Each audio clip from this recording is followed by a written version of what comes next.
vista de la asistencia que se da en los geriátricos. Con nosotros va a estar Marcelino Laruelo, que es el responsable de la Oficina de Defensa del Anciano. Luego ya en tertulia hablaremos de 3 asuntos que están en la primera página del Comercio.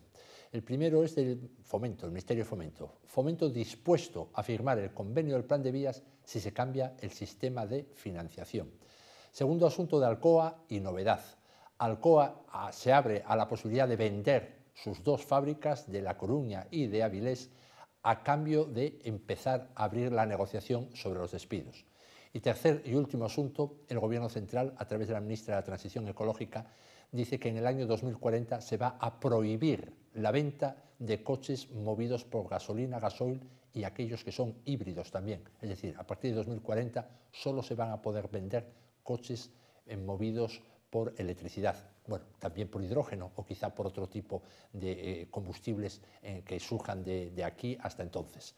Bien, esos serán los 3 asuntos que vamos a tratar en tertulia. Ahora hacemos un pequeño alto y enseguida estamos con Marcelino Laruelo hablando de los establecimientos residenciales para la tercera edad del Principado y de geriátricos privados también y de todo tipo de asistencia en estos establecimientos.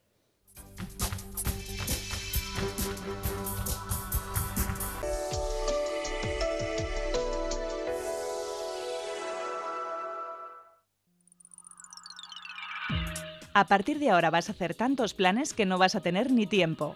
Menús exclusivos, los mejores gimnasios, turismo de fin de semana, productos gourmet, entradas para animar a tu equipo preferido, cines, museos, conciertos, espectáculos. Offerplan. Alucinarás con nuestros planes y ofertas.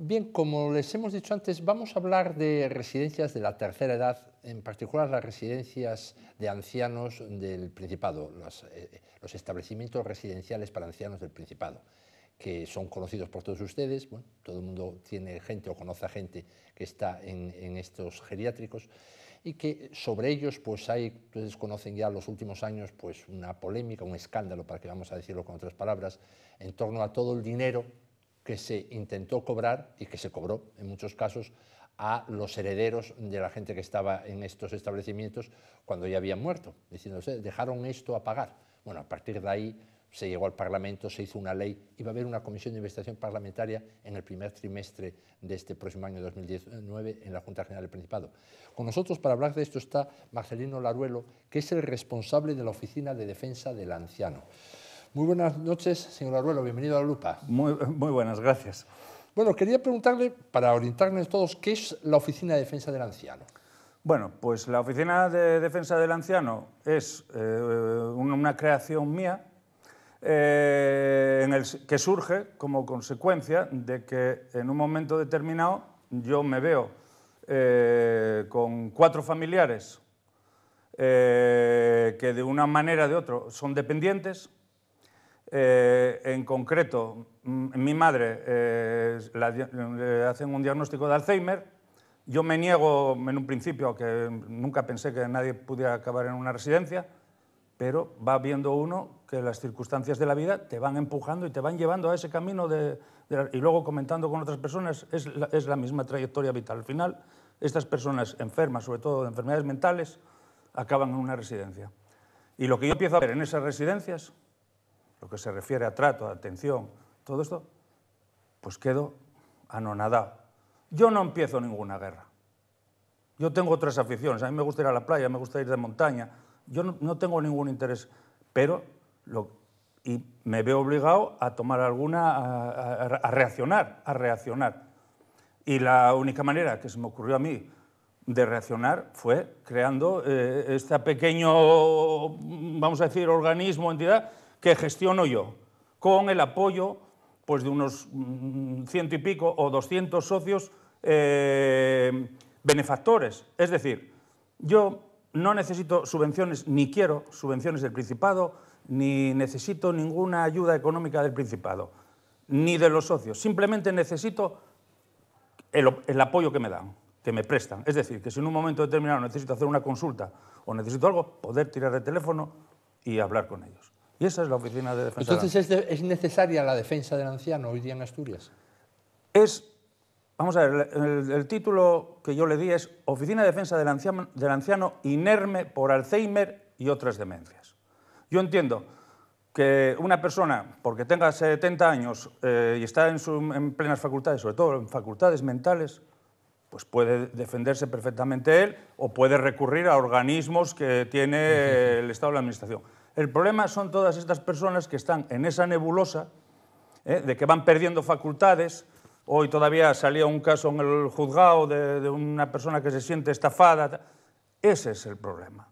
Y ante eso yo creo que no hay ni una sensibilidad ni una respuesta por parte del Estado. Es decir, una persona que tenga mermadas sus facultades mentales llega a urgencias al hospital, a Cabueñes, por ejemplo, y se le trata como si fuera una persona normal, y no lo es, porque no es capaz de pedir un vaso de agua, o no es capaz de pedir que lo lleven al baño, o no es capaz de expresar sus necesidades en ese momento.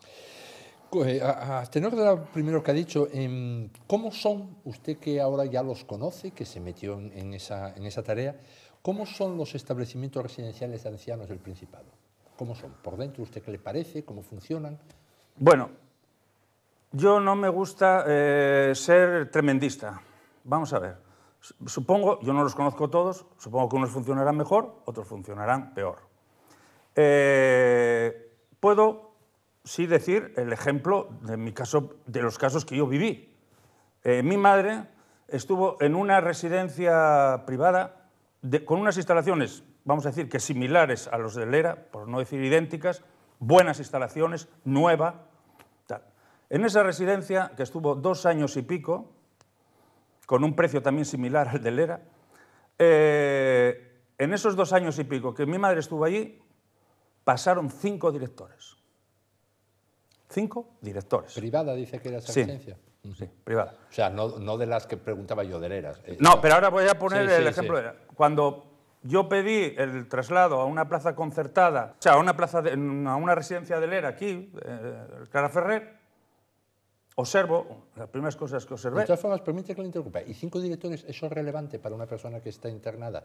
Si yo estoy en Cabueñes, que pasen 5 directores por Cabueñes, por el hospital... Hombre, eso da idea de la precariedad en la que se desenvuelve esa residencia o ese hotel o lo que sea. No es normal.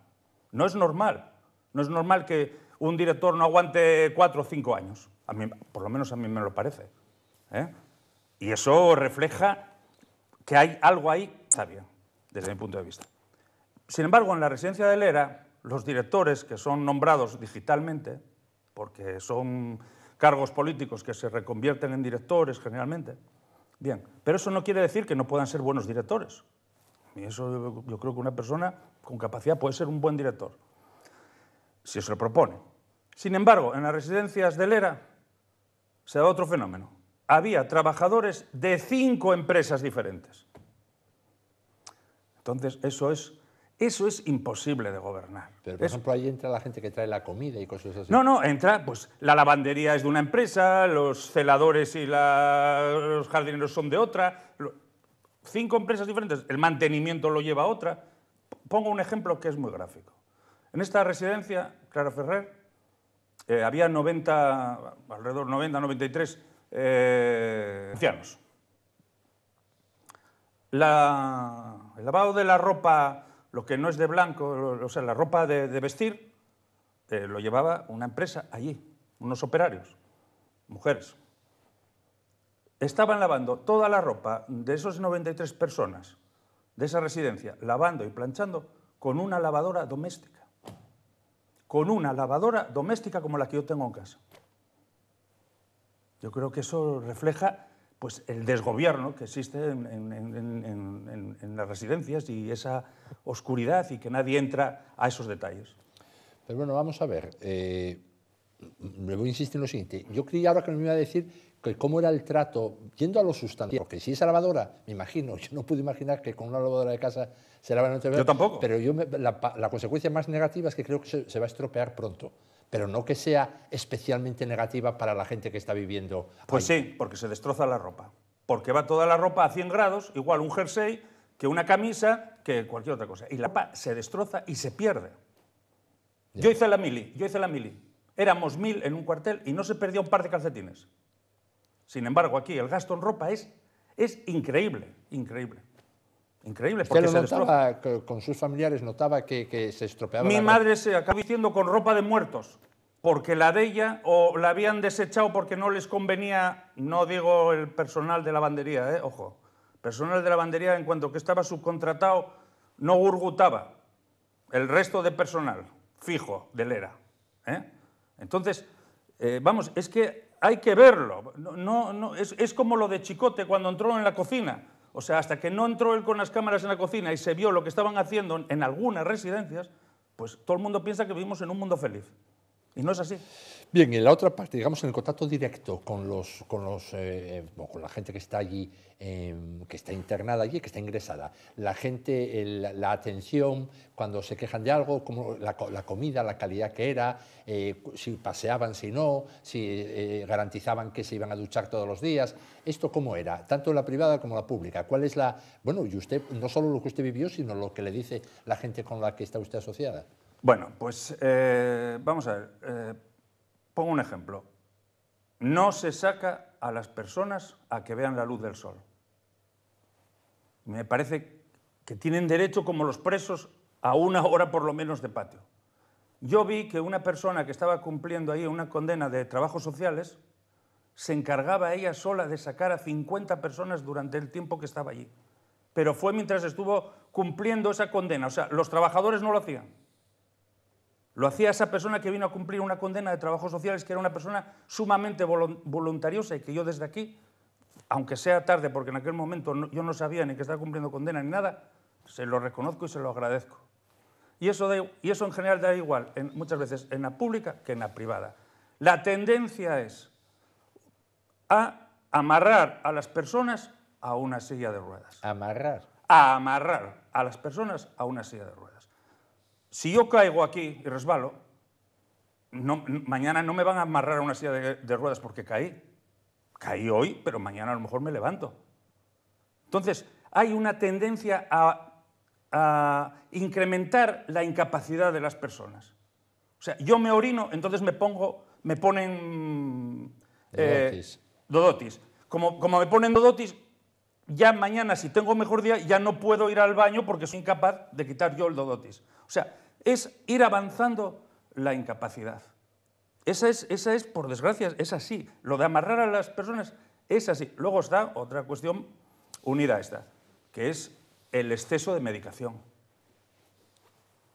Perfectamente visible para cualquier persona que sea mínimamente observador. No hay ningún control médico sobre las medicinas que se recetan en un momento determinado.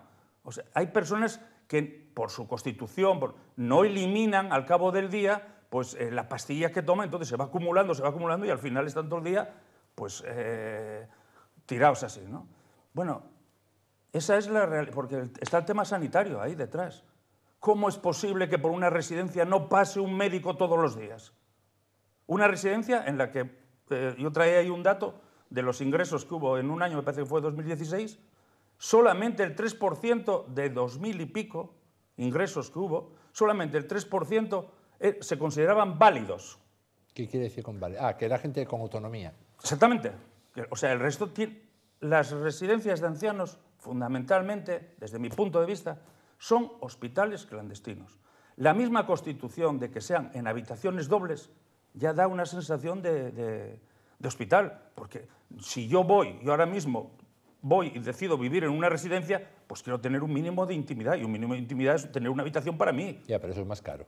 No es un problema de más caro ni de más barato, es un problema de que o se hace así o lo otro es otra cosa. Y la otra cosa es que son hospitales clandestinos, sin asistencia médica en la mayoría de los casos, y marginados de la seguridad social. Pero una cosa, sin asistencia médica habrá que matizarlo, porque alguna vez pasarán los médicos por allí o no. No, nada más. Los médicos solamente pasan si los llaman.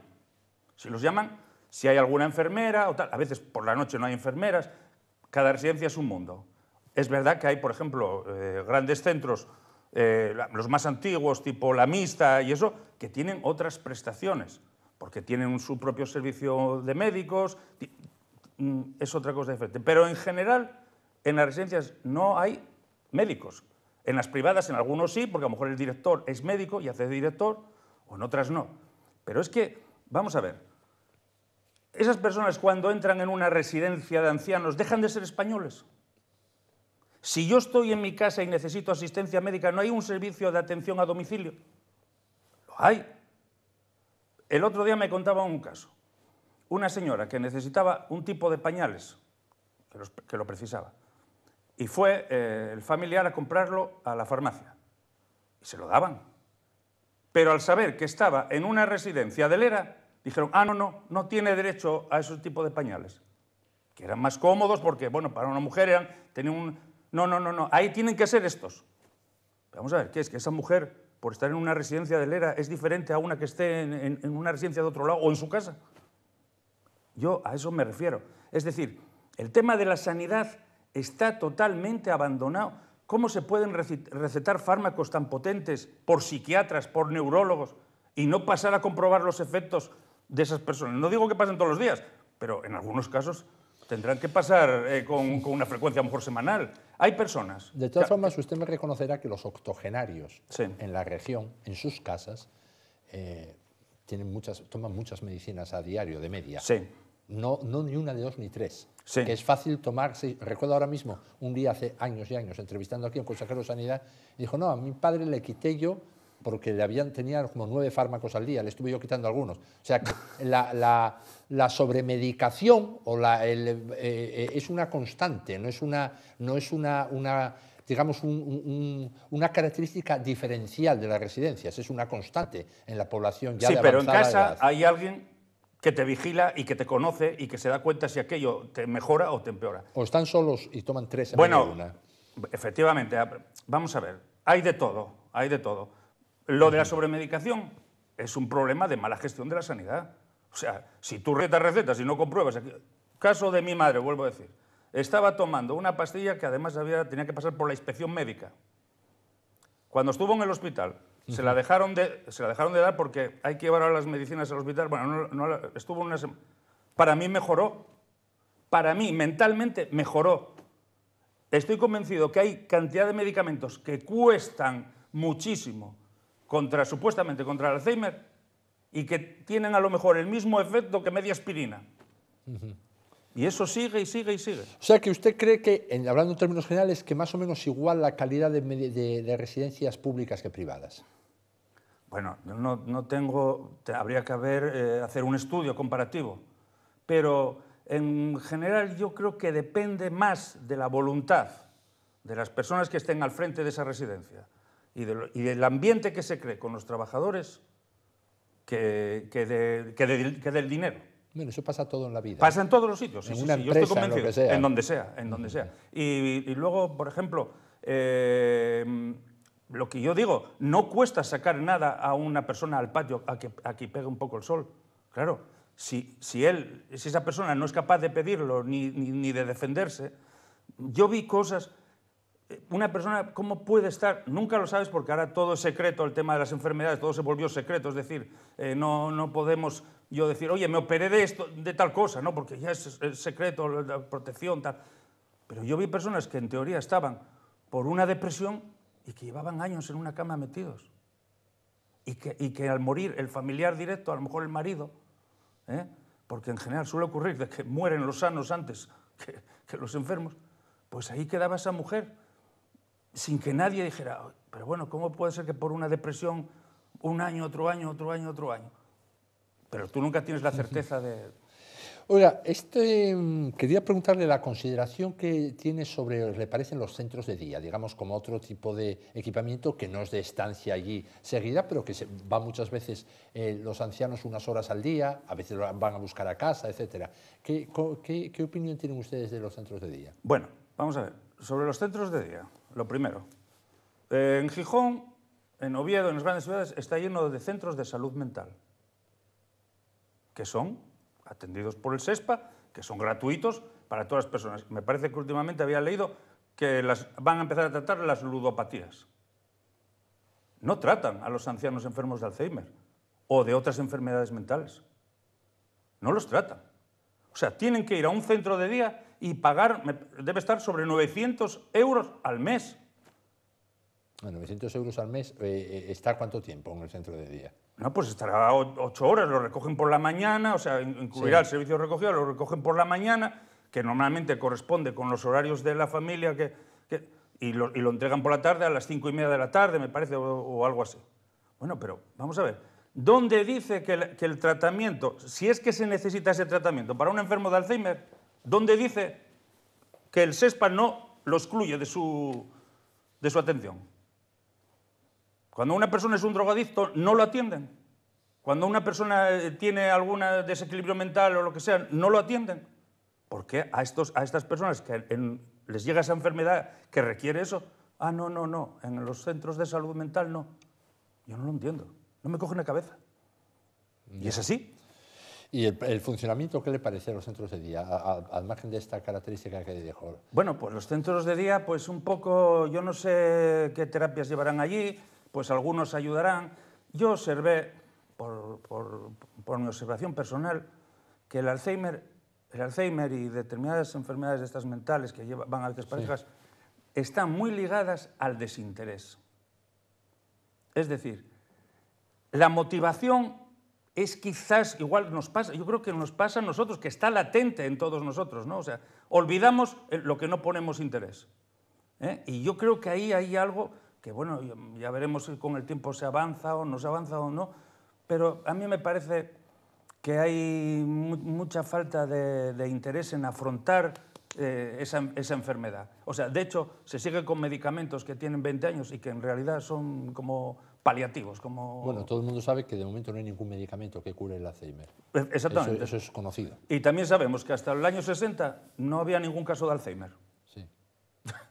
Bueno, porque todo se llamaba aterosclerosis, y cosas de este tipo. Sí. Porque no, bien, Alzheimer es el doctor que en su día, y aquí seguíamos hablando, no, tiene aterosclerosis, perdió la memoria, está desmemoriado, no se le daba... y no hay certeza, en el diagnóstico, no hay certeza plena hasta que se haría una autopsia, supongo yo. Y yo no veo mucho afán de afrontar que es el gran drama, que a lo mejor... habría que hacer algún tipo de contribución especial en las cotizaciones o lo que sea. Bueno, pues se hace, porque es verdad que es una enfermedad que requiere más atención que otras. Bueno, eso no está planteado nunca, ¿eh? Bueno, pero, en España no se trata esta enfermedad, vamos a dar más dinero, no, eso no existe. Bueno, pero vamos a ver, hay coberturas, por ejemplo, la dentadura está excluida, salvo determinadas cosas. Bueno, pues... en el Alzheimer hay que dar esas posibilidades. No, en la neurología está en la cartera de servicios, todo lo que tiene que ver con enfermedades neurológicas. Y el Alzheimer es una más, como las demencias. No, es lo mismo. Bueno, vamos a ver, acercándonos un poco al problema que decía yo en la presentación del escándalo. Hoy día, ¿usted sabe cuánto se cobra a una persona que entra a un establecimiento del ERA? ¿Cuánto es la cantidad que le cobra la Administración del Principado? Bueno, yo no sé lo que se cobra, pero sé cuál es el precio público, que son 1.436 o 46 euros, dependiendo del grado de dependencia. Sí. Del grado de dependencia. Vamos a ver. Aquí esto explota en un momento determinado. ¿Pero usted lo considera excesivo, esta cantidad, o poco? Porque ahora vamos a ir a la cuestión. Pero sobre esta cantidad que usted acaba de decir, ¿le parece que es justo cobrar esta cantidad? Vamos a ver, una persona que entra en una residencia de ancianos, a mi modo de ver, esté enferma o no esté enferma, debería de pagar una cantidad en proporción a lo que tiene de pensión. Es decir, un 75% o un 70%, dependiendo. Eso es lo que yo considero justo. Eso es lo que yo considero justo. Una persona, porque esté enferma, no hay por qué sangrarla a ella y a la familia.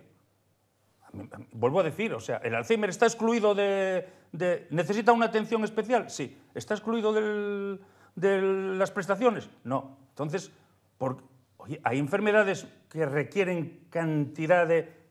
Dicho de otra manera, ningún ciudadano español está preocupado porque el día de mañana le tengan que operar de una cadera o le tengan que poner 4 bypass, porque sabe que eso lo cubre la sanidad pública.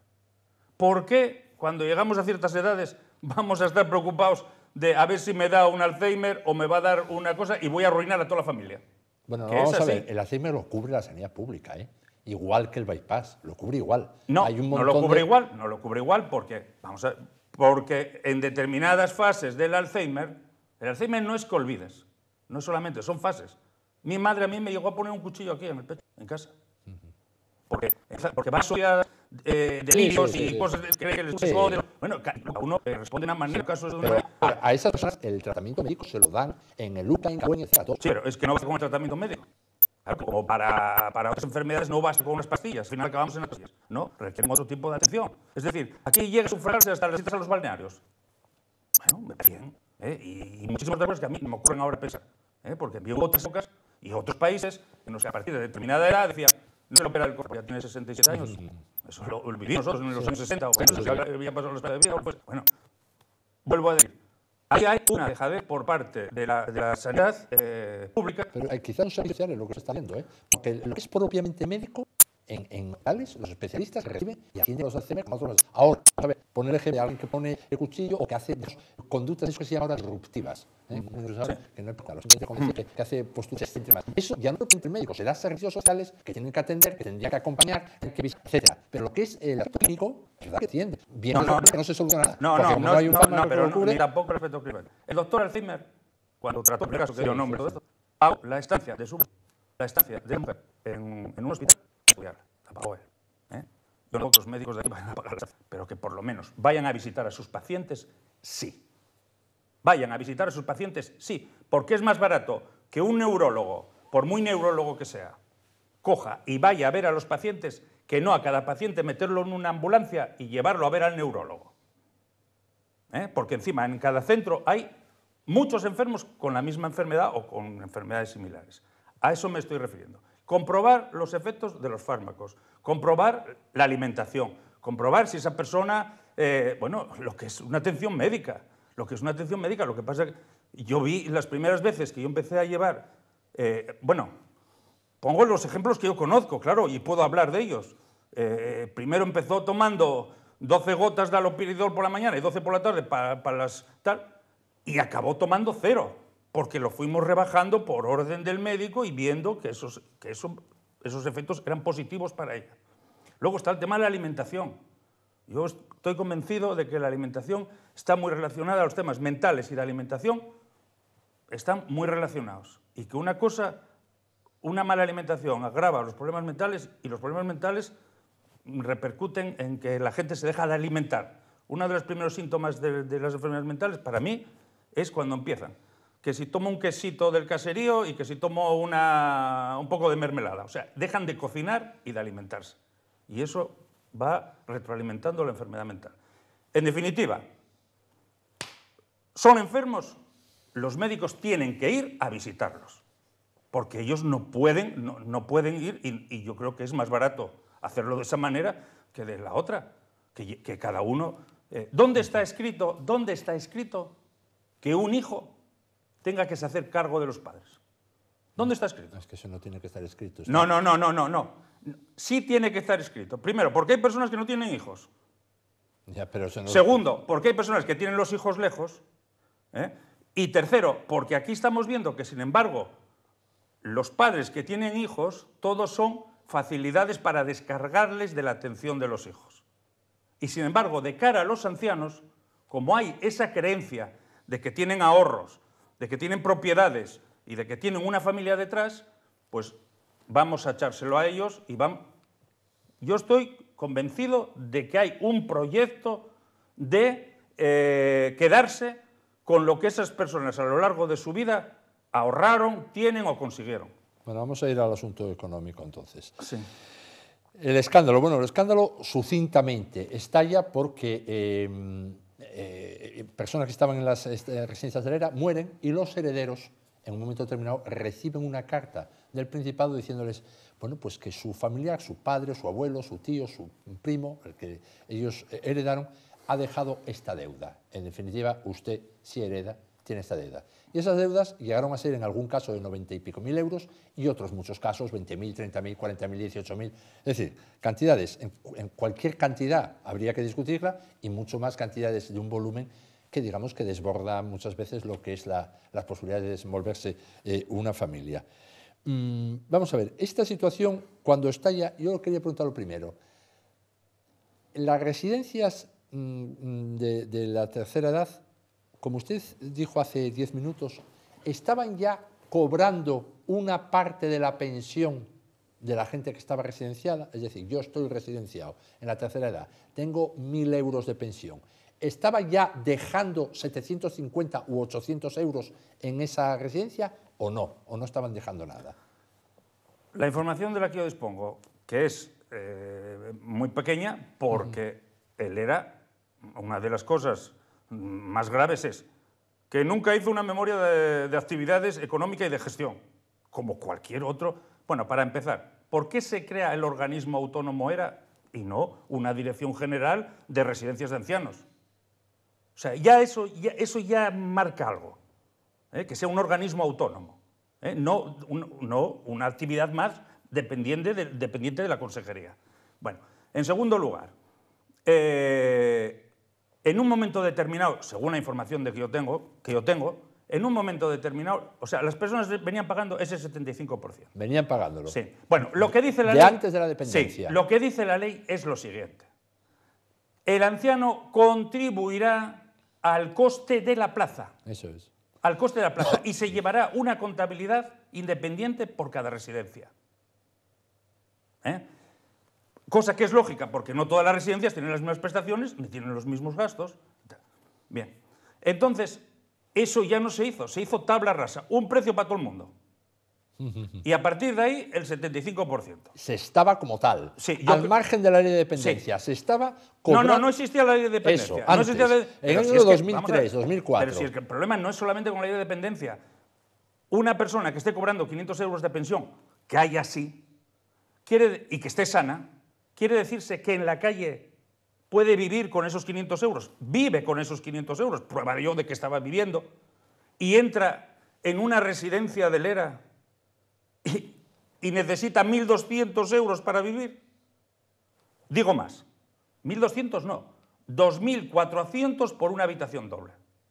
Digo más, sale más barato ir con el inserso de vacaciones a Benidorm, a un hotel de 4 estrellas, todo incluido, que alquilar una habitación de... O sea, que estar en una habitación compartida con un desconocido del ERA. Ahí lo vemos, que eso no es tragable. Eso no es tragable. Vuelvo a la pregunta. En un momento determinado, yo creo que bajo el mandato de Izquierda Unida. Quiere decir, con Izquierda Unida llevando la consejería de Bienestar Social. Creo, no estoy seguro porque ya... Empezó en 2003 a llevarla... Bueno, yo creo que llevándolo a Izquierda Unida. Da igual, porque, bueno, al final... alguien que está al frente de la consejería y del ERA dice, todas estas deudas que hay aquí de estas personas que solamente pagaban el 75% y el precio era este otro, vamos a reclamarlas. Y para sorpresa, porque esto lo conta, para sorpresa, ven que la gente acude a pagar. Porque la gente, el pueblo es temeroso. Cuando recibe una carta por vía ejecutiva de que o pagas o te embargo, el 99% Hombre, es va a pagar. ¿Cómo no va a tener miedo? No, si te enfrentas a... Efectivamente, a la máquina, claro, a la máquina sin escrúpulos. Claro. Bueno, y ahí empieza la bola. Bien, hay gente que recurre a los juzgados, a los jueces, que fallan en contra de ellos. Y lo hacen cuando esa gente tiene pisos o cosas así, ¿no? Cuando el que murió era propietario de un piso. No, bueno, es que, vamos a ver, esperan, es que la maldad es muy grande, ¿eh? La maldad es muy, muy grande, ¿eh? Lo hacen cuando ven que alguien se hizo cargo de la herencia, generalmente de un modo inocente. Es decir, yo puedo estar de apoderado o de autorizado en una cuenta con mi tía. Sí. Mi tía muere. En esa cuenta puede haber 50 euros o 5.000, da igual. Y yo estoy ahí, mi tía muere, esa cuenta está ahí, y un día el del banco me dice, oye, ¿por qué no cierres esta cuenta que tu tía ya murió hace un año y la tienes aquí? En el momento que yo toco esos 50 euros, aunque sean 50, de esa cuenta de mi tía, ya me hice cargo de los bienes y de los males. Bueno, es que es así, ¿eh? Bueno, es que es así, pero eso la inmensa mayoría de las personas no lo sabe. Primero, porque no sabe que es así legalmente, que no en todos los países de Europa es así, porque siempre tendría que haber un derecho de retracto o lo que se llama una herencia a beneficio de inventario previo, es decir, oiga, usted hereda esto, pero sepa que tiene esto otro aquí. Sí. Pero es que hay otra, pero es que todavía, por eso voy a la maldad, que es todavía mayor. Es que él esperaba que tú dieras ese paso para luego, 3 años después de fallecida la persona, ahí traigo, por ejemplo, una carta reciente, 3 años después de fallecida esa persona, reclamarles, pues, lo que fuesen, 20.000, 30.000 o 40.000 euros. Estamos hablando de familias de trabajadores, no de los Rothschild, no, de familias de trabajadores. Ahí se ve la maldad absoluta, maldad absoluta. Y luego, sigo. Con la entrada en vigor de la ley de dependencia, el mensaje que se transmitió a todo el mundo por los asistentes sociales, que lo reconocieron afortunadamente en la prensa, fue que teniendo la ley de dependencia concedida y pagando el 75% de lo que esa persona tuviera de pensión, no se generaba ninguna deuda. Y eso lo dijeron en Pola de Lena, y lo dijeron en La Viana, y lo dijeron en Siero, y lo dijeron en Llanes, y lo dijeron en todos los sitios. Y la gente lo creyó. Porque, vuelvo a mi caso particular, mi madre, antes de entrar en una residencia de Lera, tenía 325 euros de la ley de la dependencia. Al entrar ahí, mandé yo se lo seguían abonando, y mandé yo un escrito diciendo de que, oiga, ya tiene esta plaza, no me sigan mandando los 325 euros que cobraba porque antes estaba en una privada. Sí. Bueno, esos 325 de mi madre, o 400, o 500, o 200, ¿a dónde fueron a parar? Se calcula que hay 40 millones de euros que mandó el Inserso a cada persona, 40 millones o más. ¿A cada persona? No, que mandaba en cantidades mensuales, o sea, que eran nominales en una cosa, como si fuese una beca, o sea, era una cosa no que mando para allí, para Asturias, no. Sí, que la suma de individualidades acabó siendo 40 millones. Porque lo certificó el Inserso. Y ese dinero ni se tuvo en cuenta a la hora de hacer las cuentas, ni se sabe dónde fue a parar. Bueno, yo creo que, vamos a ver, esto es peor que lo de Marea, esto es peor que lo del Musel, esto es peor que lo de las tarjetas Black, y encima a personas trabajadoras. Y hecho por el PSOE y por Izquierda Unida. Ojo, ¿eh? Bueno, vamos a ver. Como esto avanzó y dieron explicaciones, particularmente la actual consejera, que aunque ella no estaba en esa gestión, pero bueno, como cualquiera que está al frente de un cargo, recibe lo que recibe y fue al Parlamento, en fin, avanzó mucho este expediente desde las primeras quejas. Hubo una distinción que es, la ley de dependencia empieza el 1 de abril de 2007 y hay un periodo de 3 años, 2007-2010, en que mueren en esos 3 años 1.287 residentes de Lera, ancianos que están en establecimientos de Lera. Y ahí no se les aplica la cantidad que tenían que llevar de la dependencia, porque decían que no era retroactivo el decreto, no valía. Y sí a partir de 2010, que es ya cuando se hacen cargo. Y en la parte, a partir de 2011, hay, en vez de 1.287, hay 1.051 que se les cobra por lo que llaman el contrato de hospedaje, la cantidad que usted decía antes, los 1.400 y pico euros, cuando dicen que no habría que cobrarles por el contrato de hospedaje, sino que habría que haber mirado lo de la dependencia y el dinero que les correspondía. Bueno, todo eso generó un conjunto de 2.300 y pico personas que detalló la consejería y está devolviendo el dinero.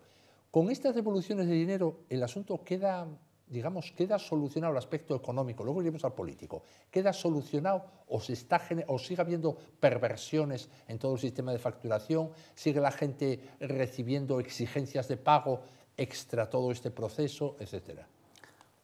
Vamos a ver, en primer lugar, llegamos a donde estamos ahora mismo. Sí. Es verdad que con Pilar Varela hubo, yo creo que otro ambiente, también forzado por las circunstancias, gracias a 2 personas. A Rosa María Espiño, de Podemos, diputada regional de Podemos, y a Matías Rodríguez Feito, del Partido Popular. Sin estos dos pilares, y a lo que se hizo en la calle, por la plataforma de afectados, bueno, en fin, eso ya se da por sobreentendido. Sin esos dos pilares y lo que ellos consiguieron mover dentro del Parlamento Regional, estábamos como hace 5 años. O sea, cuando yo empecé a denunciar las primeras cosas que yo veía, claro, ahora sé mucho más, me empezaron a llegar mensajes de ese iba a acabar en la cárcel, vamos a meter una querella. Esas fueron las reacciones. El día que se aprobó, en el Parlamento Regional se votó una proposición no de ley que se aprobó por unanimidad, en la que se pedía que se suspendiera la reclamación de estas deudas, que se revisara, tal. En noviembre de 2016. Bien, yo no tengo mala memoria. Cuando Rosa María Espiño presentó ese mismo texto como ley, claro, la proposición no de ley, el gobierno dice, tengo su proposición no de ley delante, pronto la tendré por detrás. Brindis al sol. Exactamente, a no ser que haya ahí un perro presa que los esté pinchando todos los días. Bien. Cuando Rosa María Espiño lo presentó, lo tramitó y lo presentó como ley, que entonces sí ya obligaba al gobierno, se armó lo no escrito. Y no quiero entrar aquí en detalles, pero incluido rayarle el coche de Rosa María Espiño dentro del aparcamiento del Parlamento Regional. ¿Y políticamente quiénes se enfrentaron a esa petición de salón ley? No es lo mismo hace unos años en los que prácticamente en el Parlamento Regional había 2 grupos, o sea, PSOE, Izquierda Unida y el Partido Popular, que ahora que hay 6. O sea, ahora hay más fluidez. Sin duda. Pero lo que se observa es que todos los que tuvieron compromisos en el gobierno y en el manejo del ERA están en contra de que se investigue y se aclaren las cosas en el ERA. Es decir, el PSOE, Izquierda Unida y Foro. En general. Hubo tal porque a veces con los votos de Izquierda Unida se consiguió sacar adelante unas cosas, hubo otras veces que con los votos de tal, pero en general es así. O sea, el bloque que participó del gobierno, por las razones X que sean, está en contra. Y lo vemos con la comisión de investigación. La comisión de investigación sobre el ERA se creó en febrero de este año. No hubo todavía ninguna comparecencia. Sí. Y quieren habilitar enero y no la va a haber porque ya se van a encargar ellos con 1000 argucias que hay de que no le... O sea, todo se está haciendo a la fuerza. Por eso los datos que faciliten, y no hay decir, bueno, esto salió mal, lo hicimos mal, vamos a... No hay propósito de la enmienda, aunque se estén enmendando. No hay dolor de los pecados. No lo hay. Y entonces se van solucionando cosas, a unos les devuelven a una persona que le reclamaban. Vamos, es que yo esto quedo, la verdad, a una persona a la que le reclamaban 42.000 euros, 42.000 euros, a una familia obrera. Ahora le dice el ERA que le van a devolver 1.500. 1.500. Vamos a ver, no es el ERA, no es la Consejería. ¿Qué dice la intervención y qué dice la Consejería de Hacienda de esto? ¿Qué dicen los jueces? No, los jueces tienen que llegar a ellos. Tiene que llegar, que es que no leen los periódicos, que es que un juez pasa delante de un asesinato y mira para otro lado. No, ahí tendrá que ser la Fiscalía la que promueve el bien público. La Judicatura. O sea, a mí yo ni entiendo ni me gusta. Pero es la Sindicatura de Cuentas, el Tribunal de Cuentas. Entonces, es que esto es gravísimo. O sea, es que... acabo por lo de la gravedad. Vamos a ver. Y ningún partido coge esa bandera. Ningún partido. El propio partido de Podemos, que podría ser para él, o el Partido Popular, que podría ser por su protagonismo, no, renuncian a ello. Rosa María Espiño probablemente no vaya en la candidatura de Podemos a las próximas elecciones. O sea, es que es el mayor escándalo de corrupción y de abuso en Asturias. Nadie se quiere ocupar de él. ¿Usted por qué asegura que es de corrupción? ¿Por qué no puede ser dentro del mare magnum de, bueno, no, vamos a cobrarles, pero estos no sé qué, y por supuesto que no hay controles, que no hay tal, y empiezan a entrar en una dinámica y siguen así haciéndolo con todo el mundo, hasta que alguien dice, oye, esto hay que revisarlo? Pues lo digo porque precisamente la falta de controles es lo que propicia la corrupción. Bueno, y la corrupción no es de los políticos solamente, como dicen. Me fastidia mucho que la gente se cargue todo sobre los políticos. No. Tenemos que tener presente que hay una burocracia administrativa que lleva 40 años ahí, que conoce todas las argucias, todas las trapacerías y todas las impunidades. Caso Marea, lo vemos, lo vemos. Entonces, o sea, la falta de controles es lo que propicia la corrupción. Que sea mayor, y a mí me da igual, o sea, a mí qué más me da, que lo lleve uno o que lo malgaste otro. A mí eso me da igual, pero es que lo que yo veo es que arruinaron la vida de miles de familias. Porque, vamos a ver, personas que renunciaron a la herencia. Eso es irreversible. Sí. Bueno, y que no se sabe dónde, esos bienes que renunciaron a la herencia, dónde están y quién los tiene y cómo están. Es que todo es, o sea, los jueces que eran ante los que los tutores presentaban las cuentas. ¿Qué pasa? ¿No les miraron nunca? Es que son de letras y no sabemos sumar bien. Quería decir, usted dice, bueno, no se explicó, explicación, digamos, técnica o jurídica o administrativa, en cualquier caso. Pilar Varela dijo más de una vez que la culpa de esto era una disposición transitoria de un decreto del Principado de 2010, una disposición transitoria dentro de ese decreto de 2010 que no tuvo en cuenta la situación de los usuarios fallecidos. Y que, bueno, que tiraron de frente con en un caso aplicando los precios de establecimiento, digamos, como si fuera de hostelería a los pacientes, y en otro caso, pues no teniendo en cuenta la que ya recibían de la dependencia. Bueno, ella lo achaca a esto. ¿Ustedes la relación con Pilar Varela qué tal es cuando lo fueron a ver? Vamos a ver, yo con Pilar Varela, yo siempre tuve buena relación con mucha gente del Partido Socialista, pero no de ahora, del año 77, sí, del 77. No es, hay de todo, como en todos los partidos, y yo a mí, Pilar Varela, pues, pero estamos hablando de un problema, hay que lo solucionar. Y yo no veo la voluntad de solucionarlo. Pero se hizo lo que no por Pilar Varela, no, por el presidente del gobierno regional. Por el presidente del gobierno regional, que era el que tenía que ponerse al frente de esto. Podemos hacer muchas elucubraciones. Para mí, en mi opinión, es una opinión basada en la experiencia, claro, no una ocurrencia. Para mí en el ERA vieron una aunosa de bata blanca. Y vieron ahí una manera de drenar dinero y riqueza que luego ellos destinan a lo que les conviene, a lo que a ellos les conviene. Porque, por ejemplo, nadie le va a reclamar a uno de Mauritania si tiene un piso en Mauritania, porque primero no lo van a saber.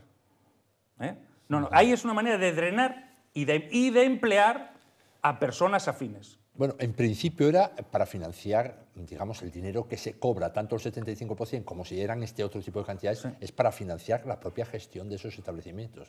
Bueno, pero es que hay que saber gestionar. Que hay 5.000 usuarios. Ya, pero es que hay que saber gestionar. Hay que saber gestionar. Sí, bueno, no, eso no digo que lo hayan hecho Si bien. no sirves para gestionar una residencia o una empresa, no te metas, déjalo. Porque todos sabemos que una cosa puede costar X, la puedes hacer por X o por 3X. Digo más, denunciado por comisiones obreras esto. En el periodo, yo no sé si fue 2005, 2008, por ahí, bueno, yo no tengo mucha memoria, pero en ese periodo ahí, todavía que éramos todos, subieron el precio de las plazas el doble, porque vieron que iban a dar el dinero de la ley de dependencia, y entonces lo que te damos por aquí, lo cogemos nosotros por el otro lado. Subieron el precio de las plazas el doble. Vuelvo al principio. La ley de 1991 dice: el anciano contribuirá al coste de la plaza. Contribuirá al coste de la plaza. Por lo tanto, hay que llevar una contabilidad y hay que establecer cuál es ese coste de esa plaza. ¿Por qué es más barato una residencia para unos estudiantes en la universidad que para un anciano en una residencia? Pero en ese tiempo no pasó de 700 a 1.400 euros. En 5 años se duplicó. Lo decía Comisiones Obreras, yo aquí no tengo los datos, pero yo lo comprobé. Si no se duplicó, fue el 90%, da igual. Fue un aumento que era el doble de lo que habían subido las pensiones, porque eso sí lo calculé yo.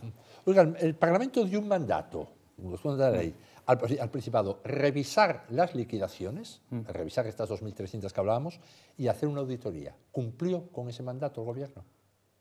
Bueno, el Gobierno lo está revisando, pero vamos a ver, yo puedo decirle a los señores de las tarjetas Black que revisen lo que gastaron para ver si hicieron algún gasto indebido con esas tarjetas Black. Pero Pilar Varela no es de las que tenía la tarjeta Black. No es de las tarjetas Black, pero el organismo que lo está revisando, sí. Por lo tanto, ahí tenía que haber o una comisión mixta nombrada por el Parlamento y la Consejería, o sea, algo abierto. Desde fuera nosotros no tenemos acceso a ningún dato, excepto los que facilita la Consejería, sí. y ella facilita lo que les conviene.